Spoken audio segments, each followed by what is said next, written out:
Recuerdo cuando en la OIT comenzamos a hablar de la iniciativa esta que hicieron del futuro del trabajo, el futuro del trabajo que tenemos. Una llamada para que reflexionemos las organizaciones sindicales, patronales, los gobiernos, cómo es el mundo que queremos. Cuando nosotros nos ponemos a trabajar ahí, el futuro del trabajo llega escrito ya 50 años. Cuando las organizaciones sindicales nos ponemos a hablar de digitalización, el capital ya ha diseñado la digitalización de los próximos 50 años.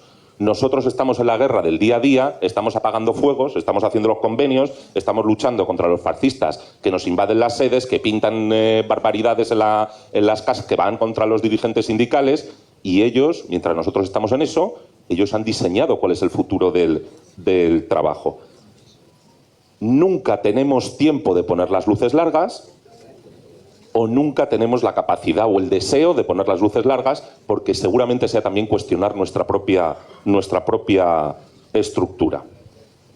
Y mientras que se producen enormes cambios socioeconómicos en los últimos años, que han tenido también consecuencias en cambios políticos, pues en el caso de Argentina o en el caso de España, que la derecha tradicional aparentemente se parte en dos, o se presenta a las elecciones con dos partidos. En el caso de España, dos partidos que acaban gobernando, se matan entre ellos, pero acaban gobernando juntos. Los fascistas, con lo que se llama derecha moderada, y que esa derecha moderada tenía a los fascistas dentro hasta hacía 15 días. Y es verdad que mientras todos estos cambios suceden, o han sucedido, y que los sistemas económicos se han transformado, pero es verdad, como decía el Turco, muchas transformaciones, pero aquí sigue habiendo solo dos categorías de clase: los que tienen los medios de producción y los que tenemos la fuerza del trabajo, y que seguimos siendo la mayoría social y que seguimos estando en condiciones jurídicas, económicas y políticas de inferioridad respecto a los otros. Y aquí voy a hacer un pequeño paréntesis. Yo no soy un partido político, yo milito en un partido político, no es que no comparta las ideas de los sindicatos apolíticos, no conozco ni un solo sindicato que sea político. Otra cosa es sindicalistas que les da vergüenza decir que militan en un partido o en otro, pero no conozco ninguno.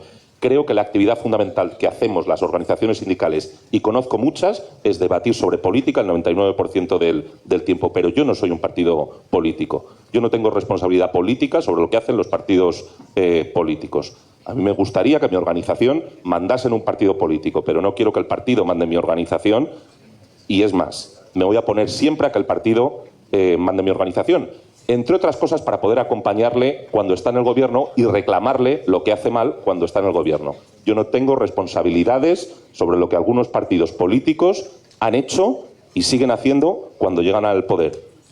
Y por desgracia seguramente esté condenado a ayudarles a llegar al poder siempre, y por desgracia estoy condenado a defraudarme cuando lleguen al poder siempre. Pero no soy el partido y no voy a asumir las culpas que tienen. Y hay algo que es, en estas transformaciones, hay algo que resulta curioso.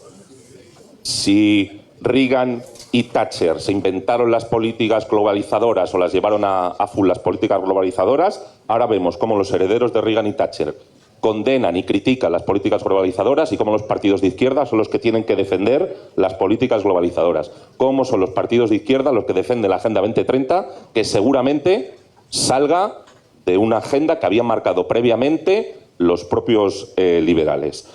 El capitalismo, que es más global y más especulativo, difumina, como se ha dicho también, el proceso productivo, y no sabemos dónde está el amo.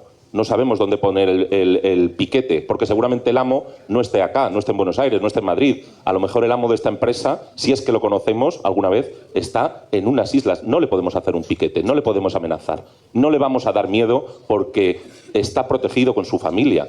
No, la cuestión ha cambiado. Y nuestro ámbito de acción no ha cambiado, y nuestra fuente de afiliación sí ha cambiado, y no sabemos dónde está, y no sabemos acogerla, y no sabemos ni nos hemos preparado, porque íbamos con las luces cortas, para poder responder a estos.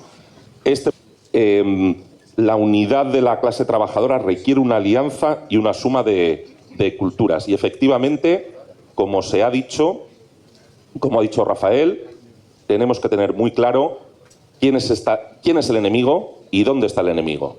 y que las organizaciones podemos expresarnos en distintas formas, expresarnos en distintas organizaciones. A mí me gustaría que todos estuviéramos en una, por supuesto que sí. Y resulta un poco curioso que hagamos, todos los que estamos aquí, una llamada a la unidad en Argentina, que os invitemos a avanzar en la unidad, que insistamos en el tema de la unidad, que así debe ser, pero a la vez os lo están diciendo. Pues fijaros, de una península, tenemos aquí a 6 o 7 organizaciones que se expresan de manera distinta y que no siempre trabajan juntas.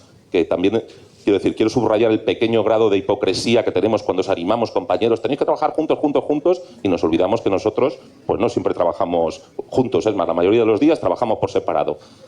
Esta reflexión con la que quiero acabar, por supuesto, a la suma de esfuerzos, a la alianza del trabajo, al trabajo común y al entender que la familia es la familia, que somos sindicalistas, que somos organizaciones obreras y que nosotros somos los buenos y los que están al otro lado de la mesa son los malos, no los que se expresan de la misma forma que nos expresamos nosotros. Esto es todo.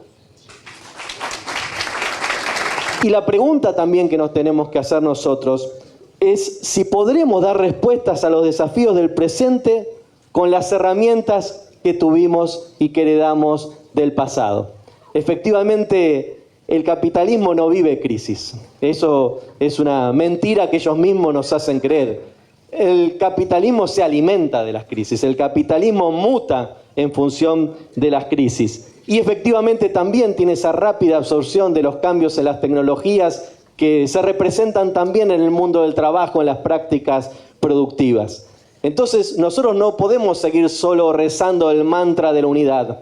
Efectivamente, la idea originaria de trabajadores del mundo unido sigue vigente, pero es una condición necesaria, pero no suficiente. Tenemos que llenarla de mucho más contenido.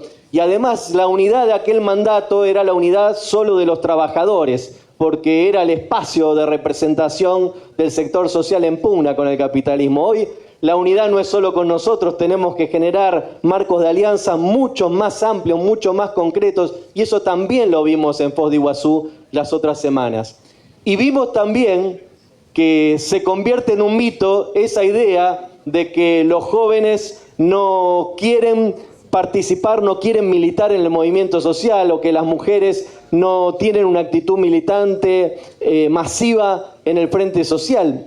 Tal vez lo que fuimos a Foz de Iguazú vimos muchísimos jóvenes, muchísimas mujeres, con una alegría impresionante representando sus posiciones políticas. Eso también nos tiene que hacer reflexionar acerca de los cambios que tenemos que hacer dentro del movimiento sindical para reconvertirnos y ser convocantes en ese sentido.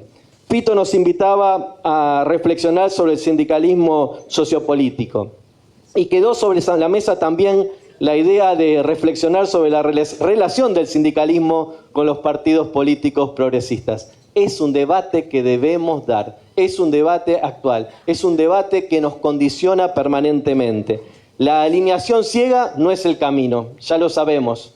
Tampoco es enfrentarlos y tomar una actitud como la que tomamos muchas veces crítica. Pero tenemos que encontrar un camino intermedio. Me acuerdo alguna vez un consejo ejecutivo de la CCA en Montevideo y la discusión entre Murro y Pereira a la salida del Frente Amplio del gobierno de Uruguay. Bueno, eso mismo tenemos que reflexionar acá, eso mismo tenemos que poner sobre la mesa. Por eso también es importante ese debate que plantea la CCA con los partidos progresistas de la región, esta iniciativa Mujica que tenemos que asumir entre todos, porque también nos lleva a otro plano de análisis que es importante. Y también a fortalecer nuestra propuesta política. Y ahí Lulú, mi querida amiga, recién nombró a La Plada, y yo la tenía anotada acá, porque efectivamente hemos hecho una reflexión colectiva y una construcción de La Plada muy importante, pero yo tuve oportunidad de las últimas 2 semanas dar 2 charlas a compañeros sindicalistas en Brasil y en México, y en el medio de la charla puse un slide sobre La Plada y dije, ¿alguno de los que está acá conoce La Plada? Y seguramente si lo hago en mi sindicato, mi federación, pasaría exactamente lo mismo. Y efectivamente no. Hemos hecho una construcción política, intelectual, una inversión económica en La Plada, pero no hemos logrado internalizar hacia adentro de las organizaciones que nosotros representamos lo que significa eso. Por eso, respondiendo al círculo que me hace Fito en la mano, tenemos que avanzar a la autorreforma sindical, no cerrarnos en una lógica historicista y dejar de pescar en la misma pecera, porque ahí están todos convencidos. Finalmente, tenemos que avanzar en una respuesta enérgica. No nos sirve seguir en el mismo ritmo. Tenemos que avanzar mucho más rápido. El posicionamiento sindical tiene que ser más fuerte, más concreto, más veloz y más eficiente para poder asumir los desafíos que se nos presentan. Muchas gracias, compañeros.